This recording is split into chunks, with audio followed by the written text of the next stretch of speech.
إن الحمد لله وإن الذكر لله وإن الشكر لله العزة والعظمة والهيبة والقدرة والكبرياء وتعالى جد ربنا ما اتخذ صاحبة ولا ولدا شهادة أن لا إله إلا الله وحده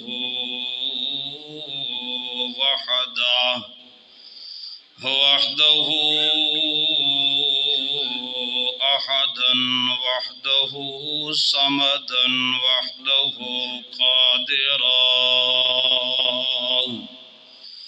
وحده لا شريك له وحده ولا وزير له وحده ولا مقابل له ولا مناظر له ولا مجادل له وحده ولا ولد له ولا والد له وحده لا شريك له في السماوات وما في الأرض وحده لا شريك له في البر والبحر لا شريك له من نبي وولي وتقي وعلي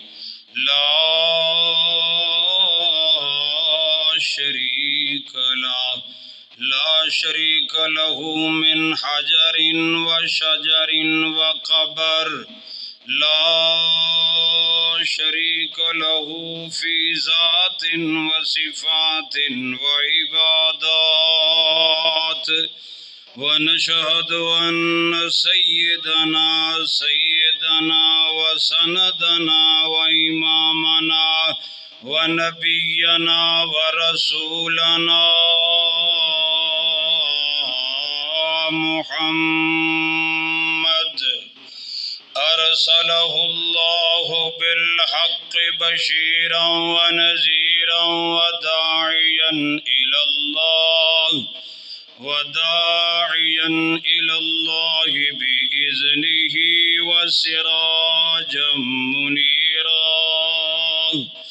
أما بعد فأعوذ بالله من الشيطان الرجيم بسم الله الرحمن الرحيم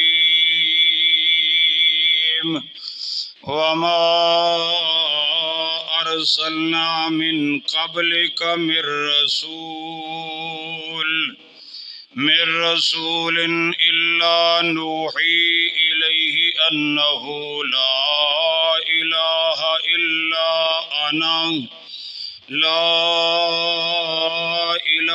إلا أنا فاعبدون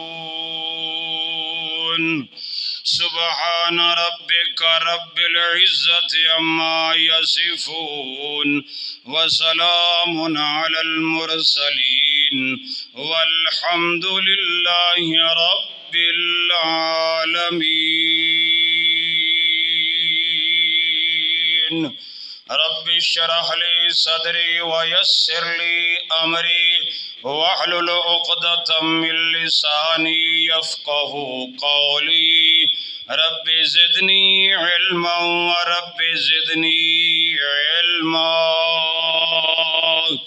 اللهم صل على محمد وعلى آل محمد كما صليت على إبراهيم وعلى آل إبراهيم إنك حميد مجيد اللهم بارك على محمد وعلى آل محمد كما باركت على إبراهيم وعلى آل إبراهيم إنك حميد مجيد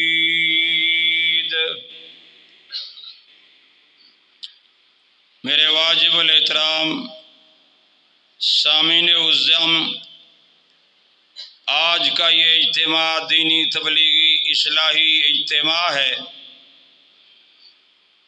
اور یہ سالانہ اجتماع، اور اس اجتماع کا یقیناً تعلق کسی خاص فرقے سے، جماعت سے نہیں ہے۔ اللہ تعالی نے ہم سب کا نام مسلمان رکھا ہے۔ جو جماعت نبی کریم صلی اللہ علیہ وسلم نے تشکیل دی وہ اصحاب رسول کی جماعت ہے، جن کا نام مسلمان المسلمین ہوا سماکم المسلمین من قبل وفی ھذا۔ اسی اسلام کے ساتھ، اسی جماعت صحابہ کے ساتھ ہمارا تعلق اور یہ نسبت ہے۔ فرقہ واریت سے پاک، تمام تر گروہ بندی دھڑا بندی سے پاک، یہ ایک دینی تبلیغی اجتماع ہے، اور یہ صبح سے لے کر یہ عشاء تک یہ سلسلہ تقاریر اور خطبات کا جاری و ساری ہے۔ انشاءاللہ صبح بھی یہ درس قرآن ہوگا۔ جن حضرات نے رات یہاں گزارنی ہے ان کے لیے یہاں انتظام ہوگا۔ صبح درس قرآن سنیں گے، اس کے بعد جماعتوں کی تشکیل ہوگی، ناشتہ ہوگا، اور پھر ہر ایک ساتھی کو اجازت ہوگی۔ اور اگر کسی کو مجبوری ہے تو وہ عشاء کی نماز کے بعد بھی اس کو اجازت ہوگی جانے کی۔ بہرحال الحمدللہ ثم الحمدللہ ہمارے اس اجتماع کا تعلق کسی فرقے سے نہیں ہے، اور دین میں فرقہ واریت کی قطعاً کوئی گنجائش نہیں ہے۔ اللہ تعالی نے بار بار ہمیں اس بات سے منع فرمایا ہے۔ اس لیے ہمیں چاہیے کہ ہم اپنے آپ کو مسلمان سمجھتے ہوئے اللہ کی بات کو توجہ کے ساتھ سنیں۔ مجھ سے پہلے علماء کرام نے بہترین اور اچھے انداز سے گفتگو کی ہے۔ میں قرآن و سنت کا ایک ادنا سا طالب علم ہوں۔ میں اللہ تعالیٰ سے دعا کرتا ہوں کہ اللہ تعالیٰ مجھے حق سچ بیان کرنے کی توفیق عطا فرمائے۔ سننے سمجھنے کے بعد اللہ مجھے بھی اور آپ کو اس پر عمل کی زندگی نصیب فرمائے۔ اگر دین کا خلاصہ، دین کا لب لباب ایک جملے میں بیان کیا جائے تو وہ جملہ یہ ہے کہ دین کا اصل مقصد معرفت الہی ہے۔ اللہ تعالیٰ کی صحیح معرفت، اللہ تعالیٰ کی صحیح پہچان، یہ دین کا اصل مقصد ہے۔ دین کا اصل، یہ اللہ تعالیٰ نے ہمیں پیدا کیا ہے۔ اس پیدائش کا مقصد بھی یہی ہے کہ ہم اللہ کی ذات کو پہچان لیں۔ یہ معرفت الہیہ، اور اس معرفت الہیہ کے لیے، اللہ کی معرفت اور اللہ کی پہچان کے لیے اللہ تعالی نے پھر انبیاء علیہ الصلوۃ والسلام کو مبعوث فرمایا۔ پہلے نمبر پر یہ بات یاد رکھیں کہ اللہ کی پہچان، اللہ کی معرفت، یہ ہماری زندگی کا مقصد ہے۔ اور پھر اس کے بعد یہ رسالت کا جو منصب آتا ہے وہ اس لیے آتا ہے کہ اللہ کی معرفت کا ذریعہ اللہ کے نبی ہیں، اللہ کے رسول ہیں، اللہ کے پیغمبر ہیں۔ اللہ نے جتنے بھی اپنے نبی اور رسول بھیجے ان کو یہی مقصد دے کر بھیجا کہ جاؤ میرا تعارف کرواؤ، میری پہچان کرواؤ، میری اس مخلوق کو میرے اس انسان کو میرا تعارف کرواؤ۔ اللہ کی معرفت کا ذریعہ انبیاء ہے، اللہ کی معرفت اور پہچان کا ذریعہ اللہ کے نبی ہیں۔ اور پھر ایک تیسری بات ہے آخرت، یعنی اگر یوں کہا جائے قرآن میں یہ تین مسئلے بڑی تفصیل کے ساتھ اور بڑی ترتیب کے ساتھ اور بڑے دلائل کے ساتھ بیان ہوئے ہیں۔ پہلا مسئلہ اللہ کی معرفت ہے، اللہ کی پہچان ہے، جس کو ہم توحید کہتے ہیں، جس کو ہم توحید سے تعبیر کرتے ہیں۔ اور دوسرا مسئلہ رسالت کا ہے، اور یہ رسالت یہ توحید کے حاصل کرنے کا ذریعہ ہے، یہ معرفت الہی کا بہترین سورس اور ذریعہ ہے۔ اور تیسری چیز ہے آخرت۔ آخرت کیوں لگے گی؟ کہ جن لوگوں نے اللہ کے نبیوں اور اللہ کے رسولوں کے ذریعے سے اللہ کی صحیح معرفت حاصل کر لی، اللہ دن قیامت کے اندر ان کو ابد الآباد جنت والی زندگی عطا فرما دے گا۔ اور جن لوگوں نے اللہ کے نبیوں کے ذریعے سے اللہ کی معرفت حاصل نہ کی، اللہ کو نہ پہچانا، اللہ تعالیٰ کی توحید کی قدر و منزلت ان کے دلوں میں نہ آئی، ایسے لوگوں کو قیامت کے دن اللہ تعالیٰ ابد الآباد جہنم میں ڈال دیں گے۔ یہ خلاصہ ہے میرے بیان کا، میرے درس کا۔ تین چیزیں آئیں گی۔ پہلی چیز معرفت الہیہ، دوسری چیز یہ انبیاء اور رسول کی بعثت کا مقصد، دوسری چیز اور تیسری چیز ہے آخرت۔ اور پہلی چیز اللہ کی معرفت، یہ توحید ہے، یہ اللہ کی وحدانیت ہے۔ جب تک اللہ کی صحیح پہچان بندے کو نہیں ہوگی، وہ کبھی شرک سے نہیں بچ سکتا۔ جب تک اللہ کی صحیح معرفت نہیں ہوگی، وہ کسی شرک کیا، وہ کسی برائی سے بھی نہیں بچ سکتا۔ برائی سے بچنے کا واحد راستہ اللہ کی صحیح معرفت ہے، اللہ کی صحیح پہچان ہے۔ اور سب سے پہلی پہچان کیا ہے اللہ تعالیٰ کی؟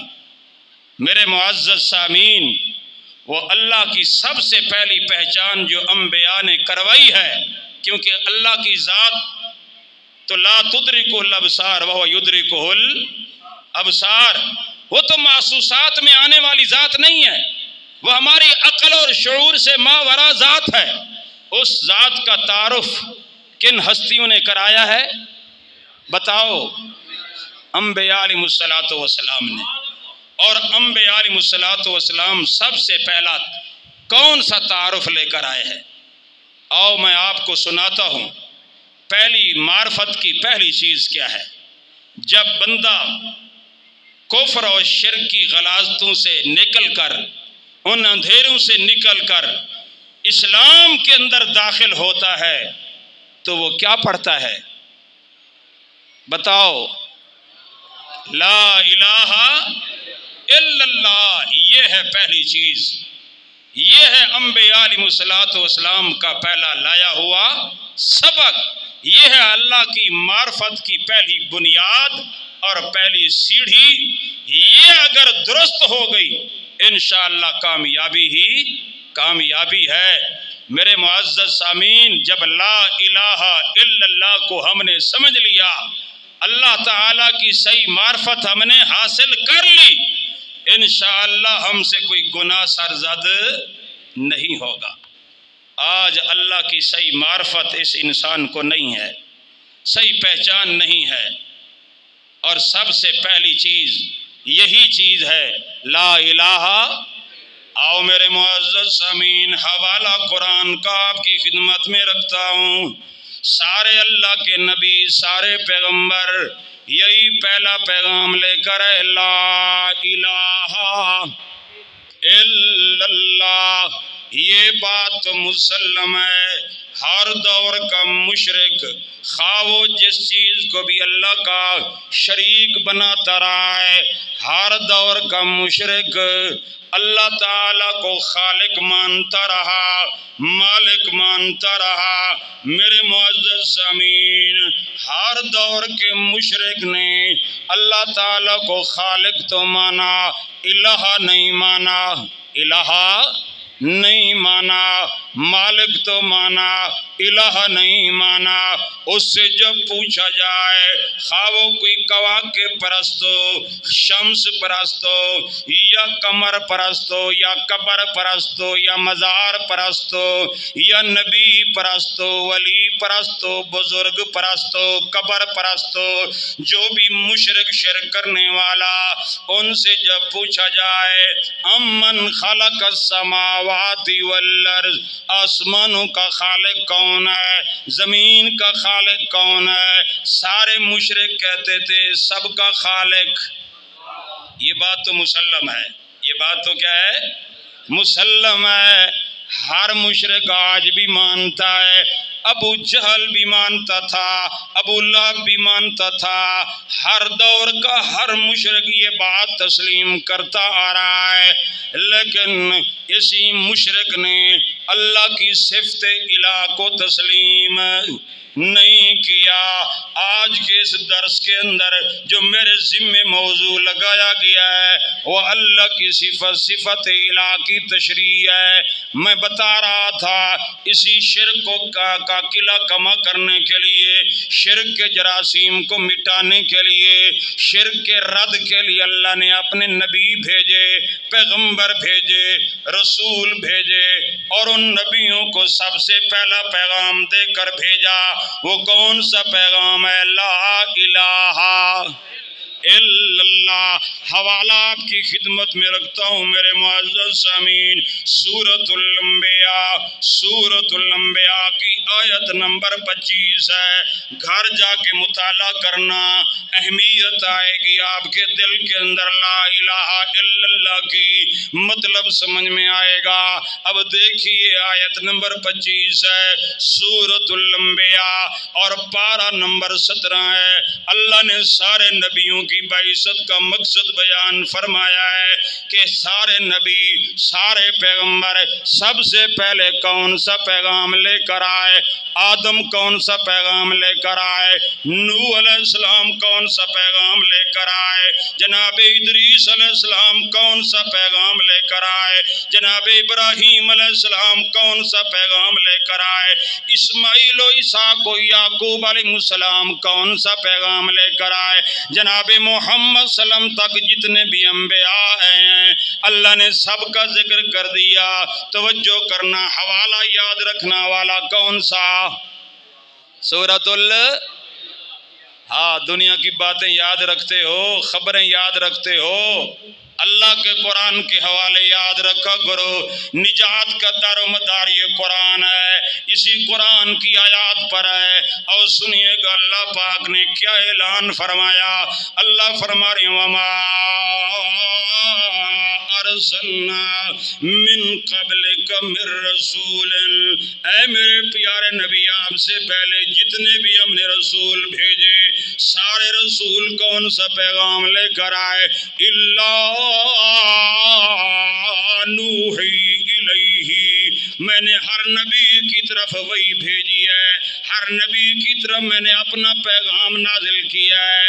اے اللہ کون سا پیغام ہے؟ پہلا پیغام کون سا ہے؟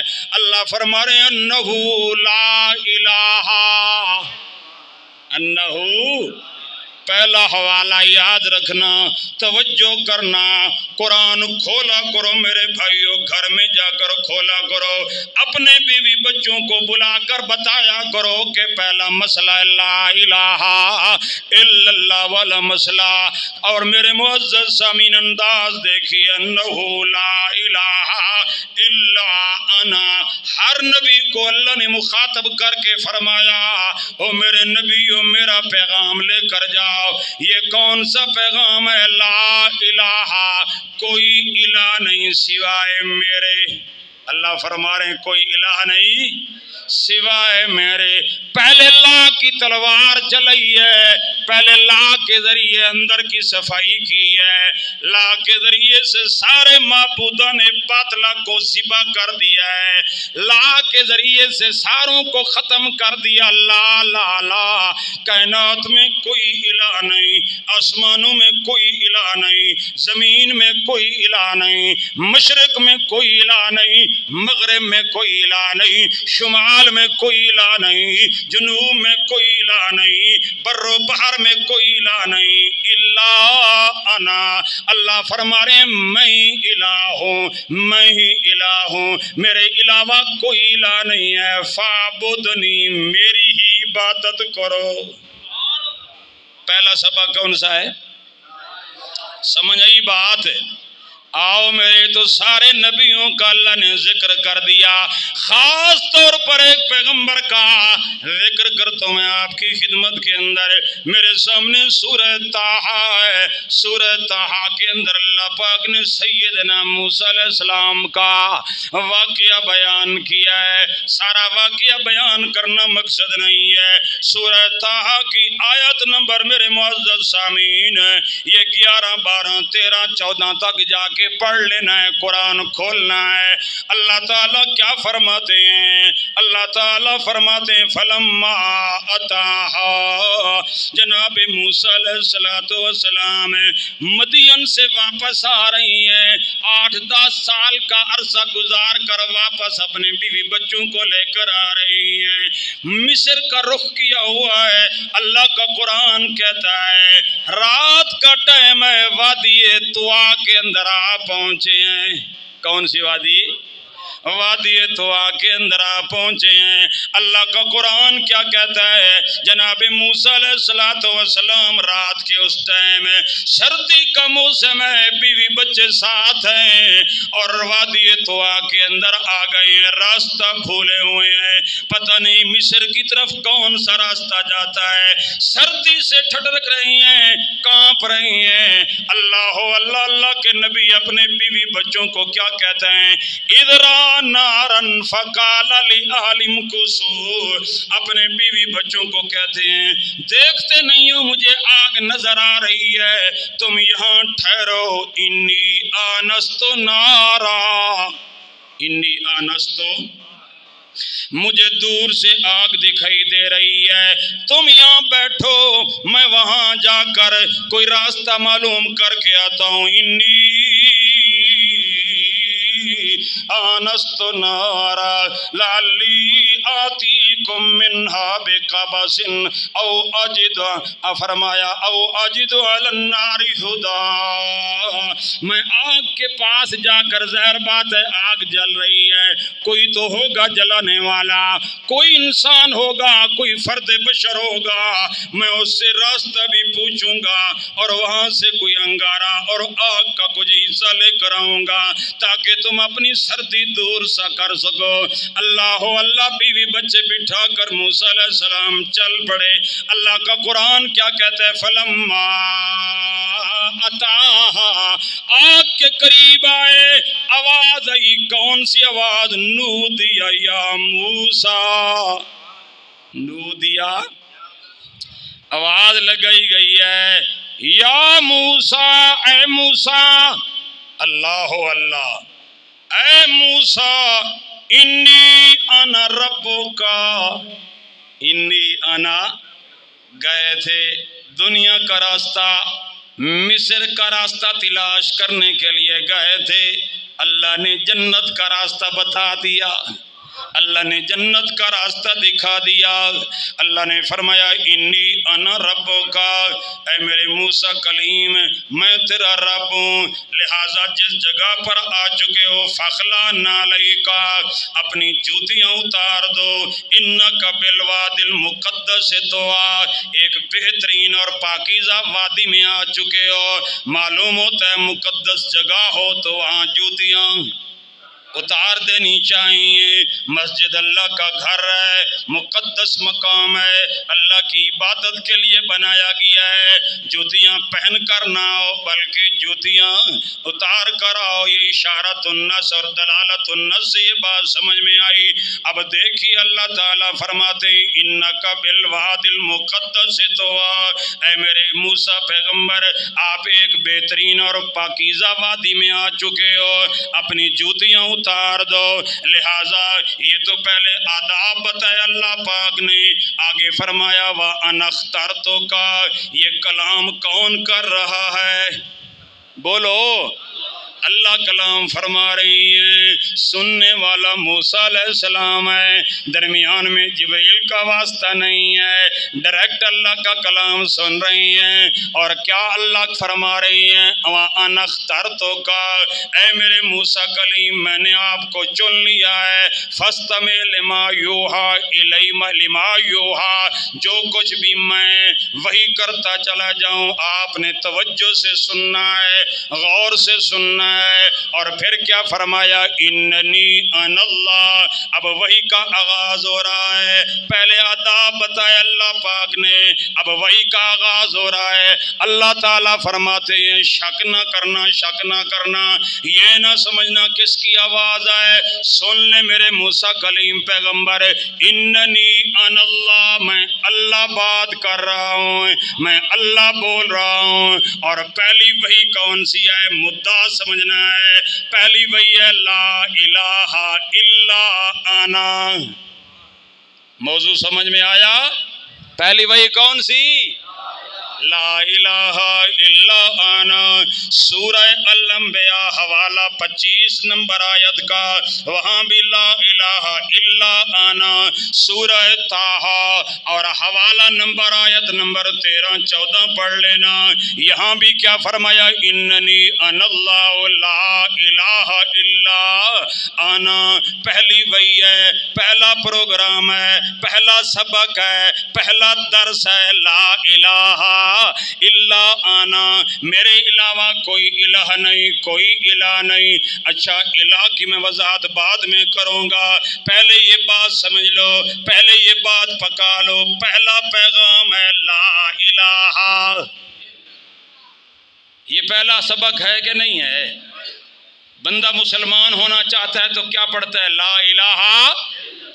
یہ پہلا سبق ہے۔ میں الہ کی وضاحت پھر قرآن کے ذریعے آپ کی خدمت میں رکھوں گا۔ لوگوں نے الہ کا کسی نے مانا کیا معبود مانا ہے، یہ بھی ادھورا، الہ کا پورا مانا نہیں ہے۔ کسی نے الہ کا مانا عبادت کے لائق کیا، یہ بھی ادھورا مانا ہے۔ پورا مانا کیا ہوگا؟ قرآن سے پوچھیں گے۔ کس سے؟ ہاں قرآن سے پوچھیں گے اور قرآن بتائے گا، سبحان اللہ، بڑے آسان انداز سے بتائے گا۔ میرے معزز سامعین، قرآن سے پوچھیں گے کہ الہ کا مفہوم کیا ہے، الہ کا معنی کیا ہے۔ پہلے یہ سمجھ لو کہ سارے نبی لا الہ الا اللہ والا کلمہ لے کر آئے، یہی پہلا پیغام لے کر آئے۔ اور تیسرا حوالہ دینا چاہتا ہوں، اس حوالے کا میں سمجھتا ہوں یہ اشارہ ہی کافی ہے، اور معنی میں کرنے لگا ہوں میرے معزز سامعین۔ سورۃ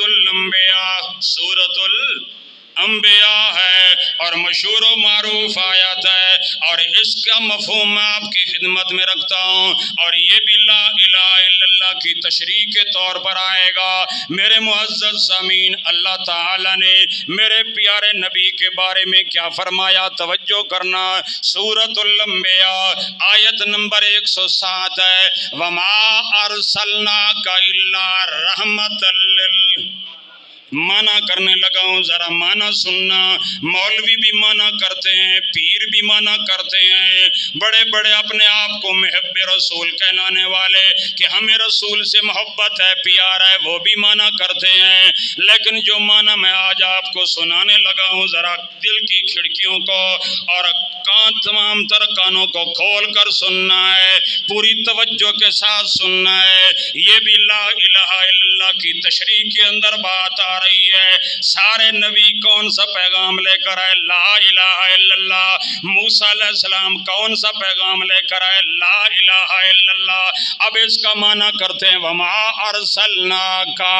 وہاں بھی سورہ انبیاء آیت نمبر 25 میں فرمایا انا ارسلنا وما ارسلناک. ہم نے جتنے بھی نبی بھیجے وما ارسلنا من رسول، وہاں سارے رسولوں کی بعثت کا ذکر ہے. اب یہاں خاص پیارے نبی کا ذکر ہے. اللہ کیا سمجھانا چاہتے ہیں؟ وما ارسلناک الا رحمت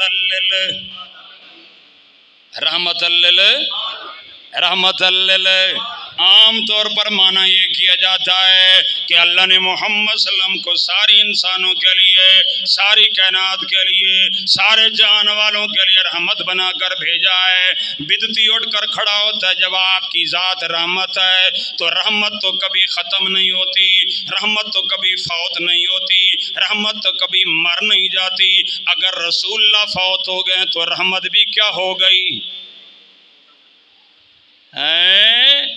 سمجھ بات؟ پھر کیا جواب دو گے؟ کیا جواب دو گے؟ پھنس جاؤ گے. ہاں رسول اللہ رحمت ہے، رحمت ہیں، زندہ ہیں تو پھر رحمت ہیں. یاد رکھیے معنی جو کیا گیا ہے، معنی بھی میں آپ کو حوالہ بھی دے دیتا ہوں. میرے معزز سامعین، میرا بیان کردہ معنی نہیں ہے، میں تو طالب علم ہوں. مطالعے سے بات سمجھ میں آئی ہے. وما ارسلناک الا رحمت للعالمین. موحد بندے کا بیان کردہ یہ معنی ہے. توحید کے اندر غرق ہو کر اس نے یہ معنی کیا ہے. توحید کا لب لباب اس معنی کے اندر بیان کر دیا ہے. بہترین سمندر، ٹھاٹھے مارتا ہوا سمندر ہے توحید کا، جو اس لفظوں کے اندر بیان کیا گیا ہے. وما ارسلناک الا رحمت للعالمین. معنی کیا ہے؟ کائنات کے انسانوں پر جب رب نے رحمت کرنے کا ارادہ کیا، کائنات کے انسانوں پر جب رب نے رحمت کرنے کا ارادہ فرمایا تو محمد صلی اللہ علیہ وسلم کو لا الہ الا اللہ والا پیغام دے کر بھیج دیا. میرے پیارے پیغمبر کو توحید والا پیغام دے کر بھیج دیا، قرآن دے کر بھیج دیا. جب اللہ نے کائنات کے انسانوں پر رحمت کرنے کا ارادہ کیا، یہ اصل میں اس آیت کا معنی ہے، یہ اصل میں اس آیت کی تفسیر ہے. اس کائنات کے انسانوں پر جب اللہ نے رحمت کرنے کا ارادہ کیا تو وما ارسلناک الا رحمت للعالمین.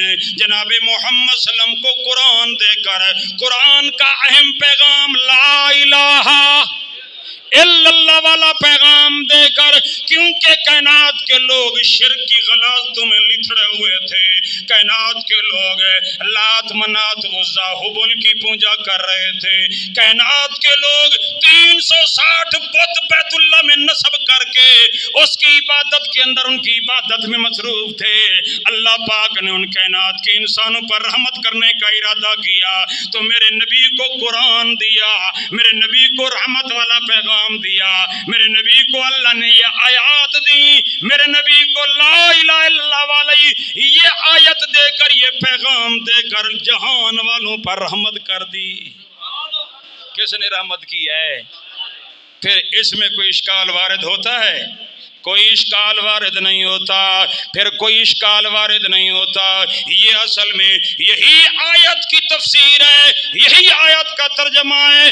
اس کے علاوہ اگر کوئی اور تفسیریں ڈھونڈنے کی کوشش کرے گا وہ یقیناً یعنی بات ہوگی، وہ تحریف قرآن تو ہو سکتی ہے، تفسیر قرآن نہیں. یہ قرآن کی اس آیت کا معنی ہے. 3 حوالے پیش کر چکا ہوں اور ان 3 حوالوں کے اندر بات آئی ہے لا الہ. بات یہی ہے نا، لا الہ.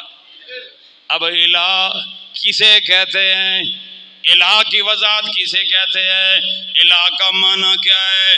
بعض لوگوں نے کہا لا الہ کا معنی الہ کا معنی معبود، میں نے کہا مکمل معنی نہیں، عبادت کے لائق مکمل معنی نہیں، لا خالق کا مکمل معنی نہیں، لا مالک کا مکمل معنی نہیں۔ دیکھو اللہ پاک نے، اللہ تعالیٰ یوں بھی کہہ سکتے تھے لا خالق الا اللہ، لا مالک الا اللہ، لیکن اللہ پاک نے کوئی یہ بات نہیں کہی، اللہ نے کہا لا الہ۔ کون سا لفظ بولا؟ اب لفظ الہ کو سمجھیے گا، لفظ الہ کو سمجھیے گا، توجہ ہے، توجہ کرنا۔ یہ لفظ الہ معنی کیا جائے خالق، یہ بھی الہ کے مفہوم میں یہ داخل ہے۔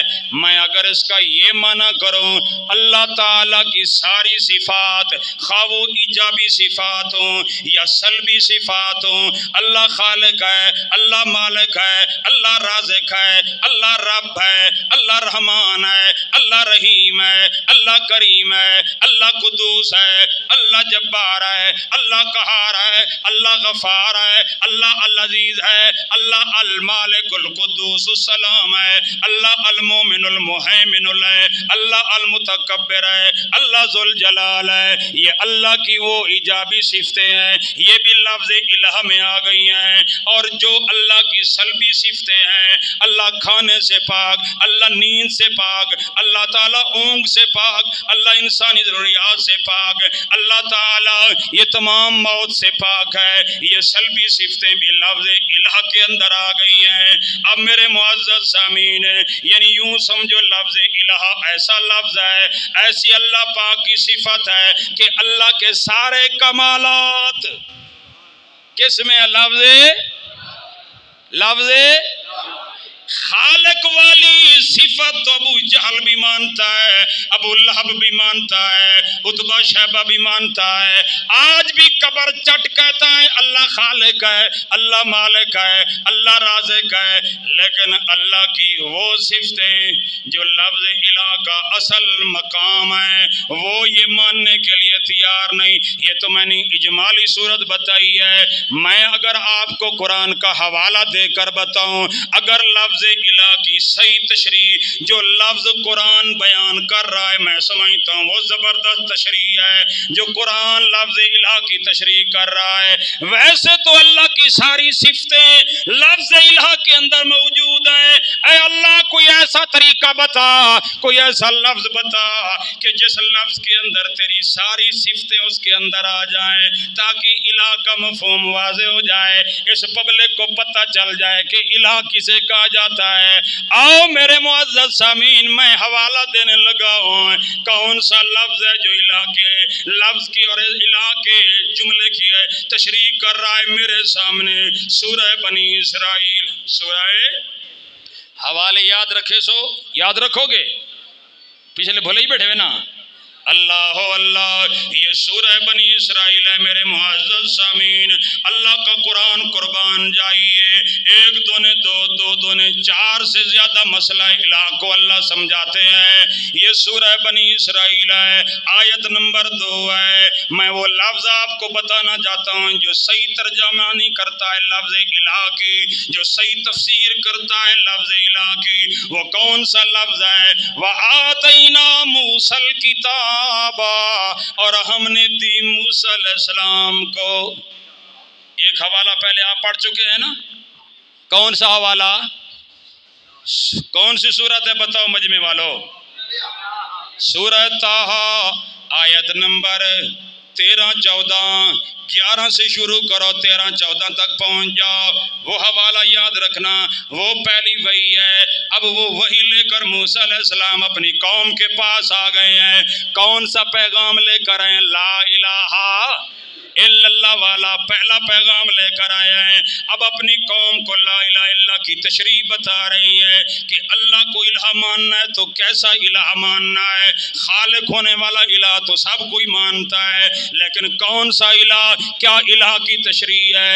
الہ کا کیا مطلب ہے؟ یہ وضاحت ہو رہی ہے۔ وہ وضاحت کیا ہے؟ وَآتَيْنَا مُوسَى الْكِتَابَ وَجَعَلْنَاهُ هُدًى لِبَنِي إِسْرَائِيلَ، ہم نے دی موسیٰ علیہ السلام کو کتاب، اور ہم نے بنایا اس کتاب کو ہدایت کا ذریعہ بنی اسرائیل کے لیے۔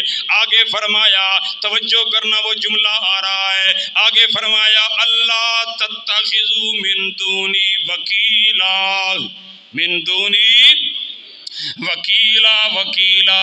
یہ جملہ یاد رکھنا، موسیٰ علیہ السلام اپنی قوم کو کہہ رہے ہیں جو اللہ پاک نے مجھے لا الہ الا اللہ والا پیغام دیا ہے اس کی تشریح ہے اللہ تتخذوا من دونہ، اللہ کے علاوہ نہ بناؤ اللہ کے علاوہ کسی کو وکیلا، کارساز، کیا نہ بناؤ۔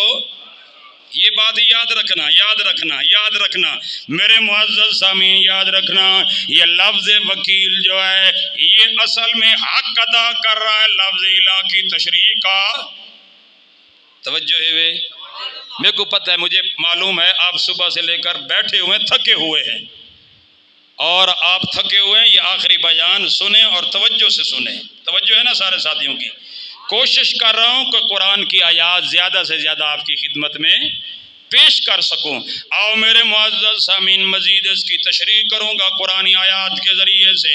اللہ تعالیٰ نے کیا فرمایا، موسیٰ علیہ السلام اپنی قوم کو کیا کہتے ہیں، اللہ تتخذوا من دونی وکیلا، اے موسیٰ اپنی قوم کو کہہ دو کہ اللہ تعالیٰ فرماتے ہیں نہ بناؤ تم میرے علاوہ کسی کو کارساز۔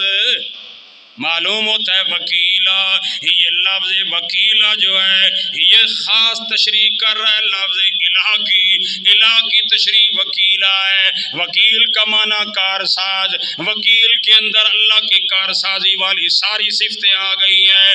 جو بھی صفت اٹھاؤ، جو بھی کمال اٹھاؤ رب کریم کا، ہر جگہ اللہ کی کارسازی اور کاریگری تمہیں نظر آئے گی۔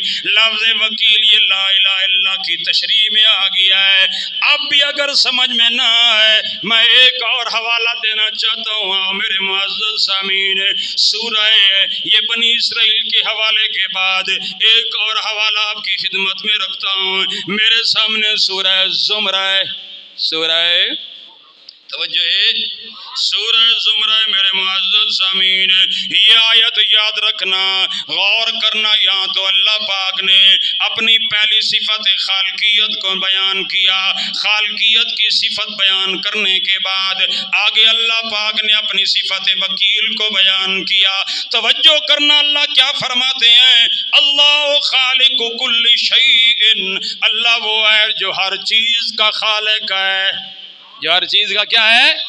یہاں تک تو سارے مانتے ہیں، سارے مانتے آ رہے ہیں، آج بھی مانا جا رہا ہے اللہ خالق کل شیء ہے، یہاں تک تو سارا اتفاق ہے۔ لیکن آگے اللہ پاک نے تشریح کی ہے لا الہ الا اللہ کی، کیا فرمایا، جس طرح اللہ کو ہر چیز کا خالق مانتے ہو تو یہ بھی مان لو، کیا کون سی بات مان لو، وَهُوَ عَلَىٰ كُلِّ شَيْءٍ وَكِيلٌ، جس طرح اللہ پوری کائنات کا خالق ہے وَهُوَ عَلَىٰ كُلِّ شَيْءٍ وَكِيلٌ، کارساز بھی کون ہے۔ ہاں خالق مانتے ہو، کارساز کیوں نہیں مانتے؟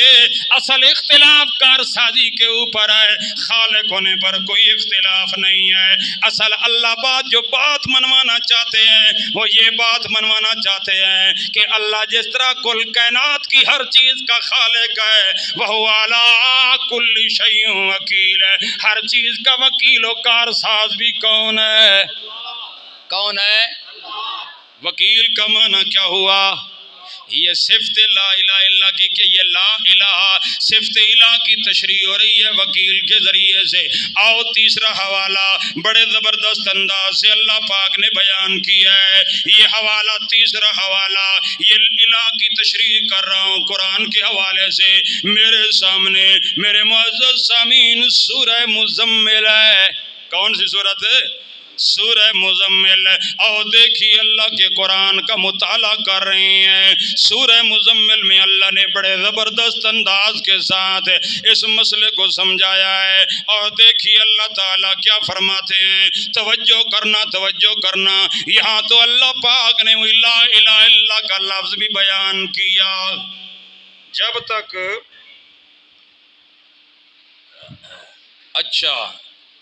تک الہ کا مفہوم صحیح سمجھ میں نہیں آئے گا، بندہ توحید پرست بن سکتا؟ ہاں سمجھ آ رہی ہے بات یا اوپر سے گزر رہی ہے؟ اور سنیے گا میرے معزز سامعین، یہ بڑے آسان انداز کے ساتھ اللہ پاک نے بات سمجھائی ہے۔ سورہ مزمل ہے، سورہ مزمل کی آیت بھی میں آپ کو بتا دیتا ہوں میرے معزز سامعین۔ آیت نمبر میرے دوستو یہ 9 نمبر آیت ہے، یہ غور کر کے اس کو سننا۔ رب المشرق والمغرب لا الہ الا ہو، اللہ اللہ، اللہ نے کیا فرمایا؟ رب المشرق والمغرب، اللہ کون ہے؟ اللہ مشرق و مغرب کا مالک ہے، اس میں کسی کا اختلاف؟ یہ تو بات ہو گئی اللہ تعالیٰ کی وہ جس میں سب مانتے ہیں، سب لوگ کیا کرتے ہیں؟ اس میں اختلاف۔ بات اگلی ہے، بات اگلی کیا ہے؟ اللہ پاک فرماتے ہیں رب المشرق والمغرب، اللہ مشرق و مغرب کا رب ہے، مالک ہے۔ آگے کیا فرمایا؟ ہر پچھلی بات اگلی بات کی دلیل ہے۔ دیکھو رب المشرق والمغرب، جب مشرق و مغرب کا رب اللہ ہے تو لا الہ الا ہو، تو الہ بھی صرف ایک، تو الہ بھی صرف ایک۔ جب مشرق کا رب بھی اللہ، مغرب کا رب بھی اللہ، یہ دلیل ہے اس بات کی کہ لا الہ، اس کے علاوہ کوئی الہ نہیں ہے۔ بات مان لی تم نے، جب رب مان لیا تو الہ بھی تم نے مان لیا۔ اب اگلی بات، یہ پہلی بات کی تشریح اگلی بات کر رہی ہے۔ اگلا جملہ کیا ہے؟ اللہ تعالیٰ فرما رہی ہیں فاتخذ وکیلا، فاتخذ وکیلا، جب لا الہ اللہ کے علاوہ کوئی الہ نہیں تو فاتخذ وکیلا، صرف اسی ایک اللہ کو کارساز بناؤ۔ کارساز کس کو سمجھو؟ یہ آیتیں میں نے آپ کے سامنے پیش کر دی۔ وکیلا یہ لفظ الہ کی کیا ہے؟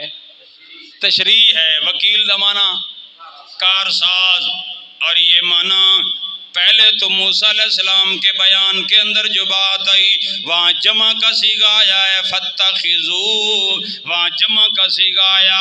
یہاں ذرا قابل غور نکتہ ہے، میں آپ کی توجہ چاہوں گا، آپ توجہ کریں گے تو نکتہ سمجھ میں آئے گا ورنہ نہیں آئے گا۔ اللہ کا قرآن کیا کہتا ہے؟ فاتخذ وکیلا، یہاں خاص پیارے نبی کو اللہ نے خطاب کیا۔ فاتخذ واحد کا صیغہ نبی کو مخاطب کر کے فرمایا۔ اللہ پاک فرماتے ہیں اے میرے پیارے نبی تم بناؤ اللہ کو اپنا۔ سوال پیدا ہوتا ہے، حالانکہ یہ پیغام سب کے لیے ہے اور خطاب نبی کو ہے، پیغام امت کو ہے، خطاب نبی کو ہے، پیغام سب کے لیے ہے، لیکن نکتہ کیا ہے؟ نبی کو مخاطب کیوں کیا؟ میرے معزز سامعین، نبی کو مخاطب کیوں کیا گیا ہے؟ وجہ کیا ہے؟ توجہ کرنا، توجہ کرنا، غور کرنا، غور کرنا۔ اللہ سمجھانا چاہتے ہیں، دیکھو دیکھو فاتخذ وکیلا، نبی کو حکم ہے تم بناؤ اللہ کو وکیل۔ اب دیکھو میں بات کرنے لگا ہوں، اللہ نے پورے قرآن میں جا بجا ہمیں حکم دیا ہے اطیعوا اللہ واطیعوا، یہ حکم آیا ہے کہ نہیں آیا؟ یہ حکم بار بار قرآن میں آیا ہے کہ نبی کی کیا کرو؟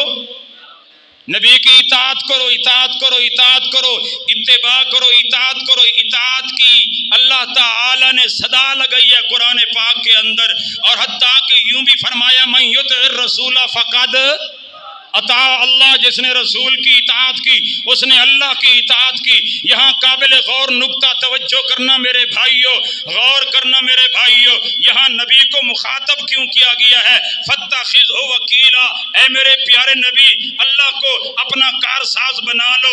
یہ اس لیے فرمایا کیونکہ ہمیں ہر وقت حکم ہے نبی کی اطاعت کرو، ہمیں ہر وقت حکم ہے نبی کی پیروی کرو، ہمیں ہر وقت حکم ہے کہ نبی کے نقش قدم پر چلو۔ نبی کی اطاعت کے بغیر کامیابی نہیں ہے، نبی کی اطاعت کے بغیر اللہ کی محبت نہیں مل سکتی، نبی کی اطاعت کے بغیر کامیابی نہیں مل سکتی۔ تو معلوم کیا ہوا؟ سمجھانا اللہ یہ چاہتے ہیں اگر تم نبی کی اطاعت کرنا چاہتے ہو تو نبی کی اطاعت اطاعت کی لازمی شرط کیا ہے؟ نبی کی اطاعت کی لازمی شرط یہ ہے کہ جس طرح نبی نے اللہ کو وکیل بنایا تم بھی اللہ کو وکیل بناؤ.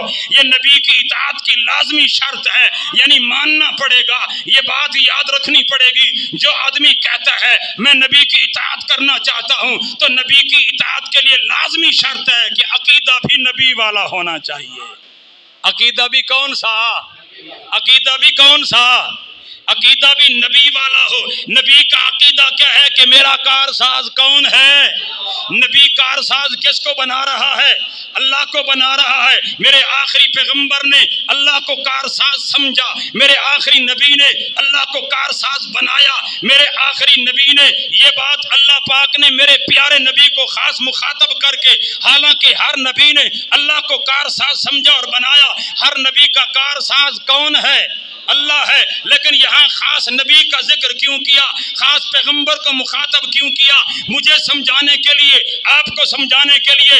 اطاعت کا رٹا لگانے والوں، اطاعت کا ورد کرنے والوں، باقی اطاعتیں اپنی جگہ پر، اور اطاعت کی یہ لازمی شرط ہوگی جب تک نبی کا عقیدہ نہیں اپناؤ گے تمہیں نبی کی اطاعت مل سکتی ہی نہیں ہے. نبی کا عقیدہ کیا ہے کہ کارساز کون ہے؟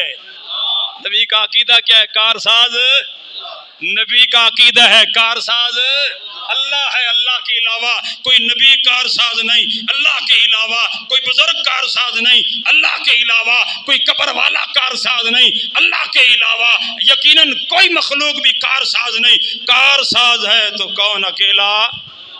تو اطاعت کے لیے لازمی شرط ہے کہ نبی والا. نبی والا.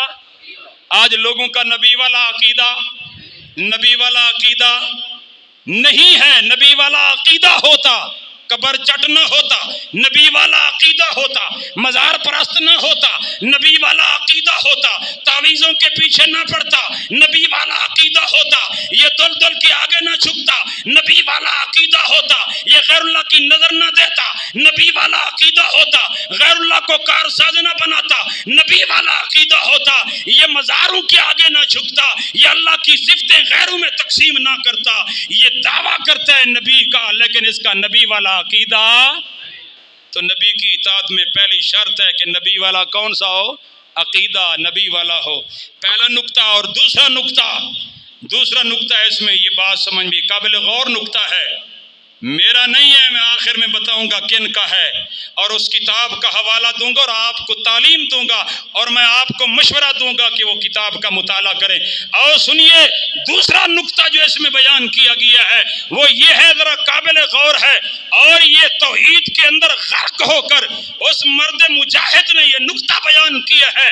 میرے معزز سامعین توجہ کرنا، اور آپ کو یہ بات معلوم ہے سارے نبی اعلیٰ و بالا ہیں، سارے نبی اعلیٰ و بالا ہیں، مقام والے ہیں، شان والے ہیں، رتبے والے ہیں. ہمارے پیارے نبی بھی شان والے ہیں، رتبے والے ہیں، مقام والے ہیں، آن والے ہیں. اللہ بتانا چاہتے ہیں جب اتنے رتبے والا، جس کے رتبے کو دیوبندی، بریلوی، شیعہ، سنی، اہل حدیث سارے فرقے والے مانتے ہیں اور سب لوگ مانتے ہیں کہ نبی کا مقام سب سے اعلیٰ ہو.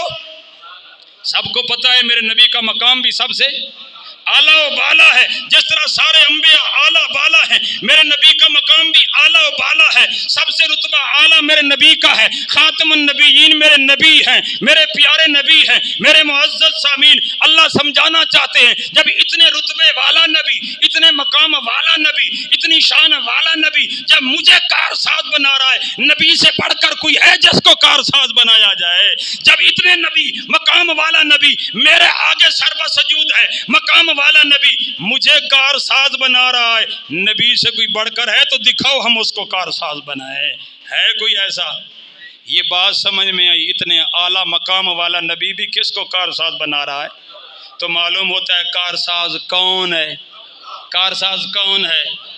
تو معلوم ہوتا ہے اللہ کے علاوہ کوئی کارساز اگر ہوتا تو نبی ہوتا، ابراہیم ہوتا، اسماعیل ہوتا، اسحاق ہوتا، یعقوب ہوتا، یوسف ہوتا، موسیٰ ہوتا، عیسیٰ ہوتا، جناب محمد صلی اللہ علیہ وسلم ہوتے. جب اتنے مقام والے نبی خود کارساز نہیں بلکہ ان کو ضرورت ہے کس کی؟ ان کو ضرورت ہے کس کی؟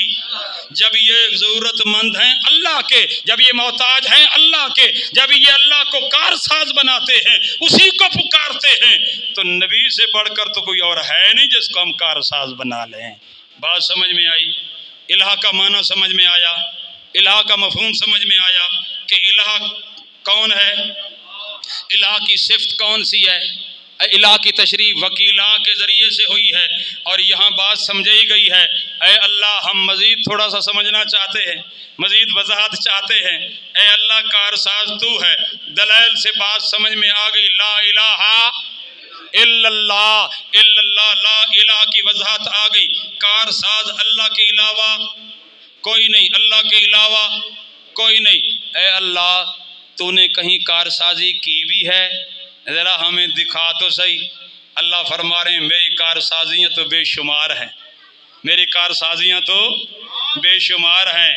آؤ ایک واقعہ اللہ تعالیٰ سمجھانا چاہتے ہیں، صفت وکیل کا اظہار کرنا چاہتے ہیں، اپنی صفت وکیل کا اظہار۔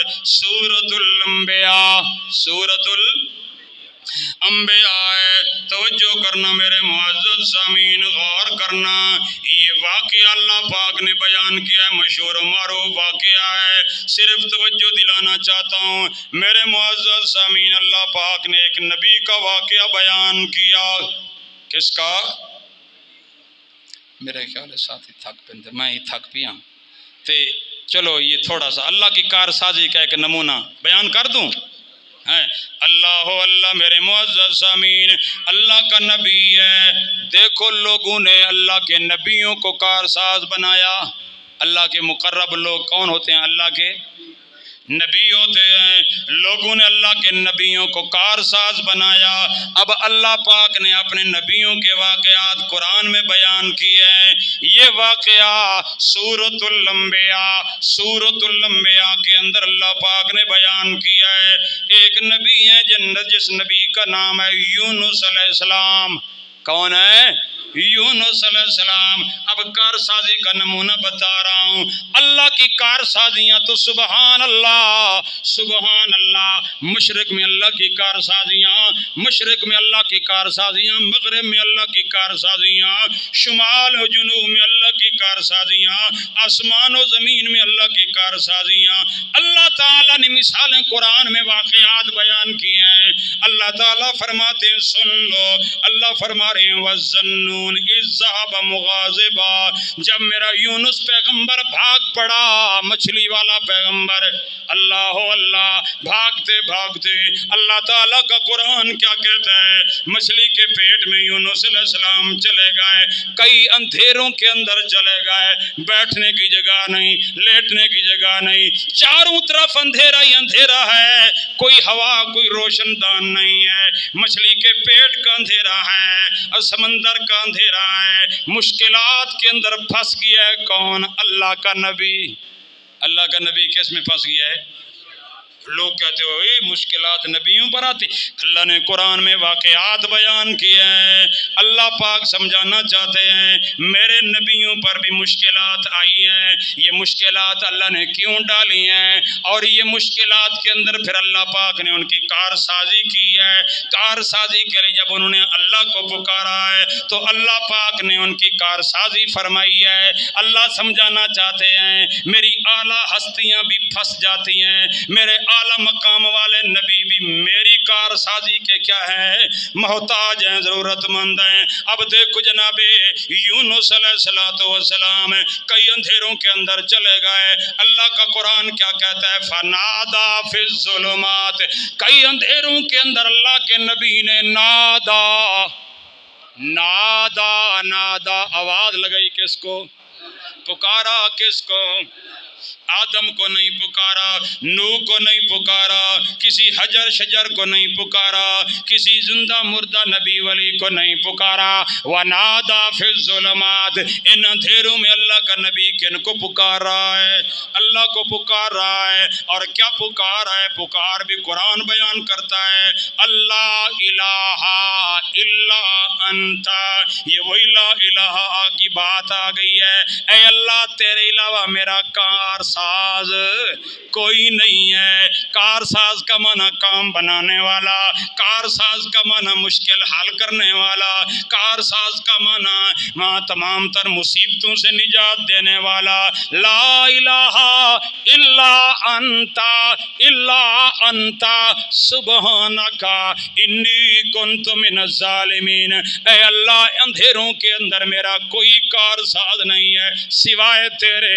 اللہ اللہ یہ دعا کرتے چلے گئے۔ اللہ کیا فرماتے ہیں؟ اللہ فرماتے ہیں فاستجبنا لہ، میں نے اپنے نبی کی دعا سن لی، میں نے اپنے نبی کی دعا قبول کر لی۔ وَنَجَّيْنَاهُ مِنَ الْغَمِّ، میں نے اپنے نبی کو غم سے نجات دی۔ اللہ نے نجات دی کہ نہیں دی؟ کارسازی دکھائی کہ نہیں دکھائی؟ حالانکہ یہاں کوئی بچانے والا ہے، کوئی بچانے والا اللہ کے علاوہ کوئی بچانے والا نہیں ہے۔ اللہ تعالیٰ فرماتے ہیں نجینا من الغم، نجیناہ من الغم، میں نے اپنے نبی کو اس غم سے، اس مصیبت سے نجات دی۔ وَكَذَلِكَ نُنْجِي الْمُؤْمِنِينَ، اور اسی طرح ہم نجات دیتے ہیں مومنوں کو۔ یہ آخری جملہ یاد رکھنا، یہ تو نجات کا ذکر پہلے ہوا یونس علیہ السلام کے لیے، آخر میں اللہ نے فرمایا یہ کارسازی والا قانون صرف یونس علیہ السلام کے ساتھ خاص نہیں ہے، بلکہ کذالک ننجی المؤمنین، جو مومن مجھے کارساز سمجھ کر پکارے گا۔ سبحان اللہ، مومنین کی تشریح ہو رہی ہے۔ مومن کی کیا ہو رہی ہے؟ تشریح ہو رہی ہے۔ مومن کون سا ہے؟ وہ پیٹنے والا مومن نہیں، دول دول کے آگے جھکنے والا مومن نہیں، یا علی مدد کے نعرے لگا کر علی المرتضیٰ کو کارساز بنانے والا مومن نہیں ہے۔ اللہ نے فرمایا کذالک ننجی المؤمنین، یونس پیغمبر کی طرح جو مجھے کارساز بنائے گا، اللہ فرماتے ہیں جو مجھے کارساز سمجھ کر پکارے گا یہ مومن ہے، اس مومن کی میں کارسازی۔ یہ ہے مومن جو یونس پیغمبر کی طرح اللہ کو کیا کرتا ہے؟ پکارتا ہے۔ واقعات بہت ہیں، واقعات قرآن میں ایوب علیہ السلام کا واقعہ، موسیٰ علیہ السلام کا واقعہ، بے شمار واقعات ہیں۔ یہ واقعات بتا رہے ہیں کہ کارساز کون ہے؟ اکیلا اللہ ہے۔ مزید تشریح ہے لا الہ الا اللہ کی قرآن میں، وہ حوالہ جات بھی انشاءاللہ آپ کی خدمت میں رکھیں گے کبھی۔ یہ بات یاد رکھیے، یہ اللہ کی توحید والا مسئلہ، اللہ کی صفات جب تک ہمارے فہم اور سمجھ میں نہیں آئیں گی، ہم اللہ کی صحیح معرفت جب تک حاصل نہیں کریں گے، شرک سے بچ، گناہ سے بچ نہیں سکتے۔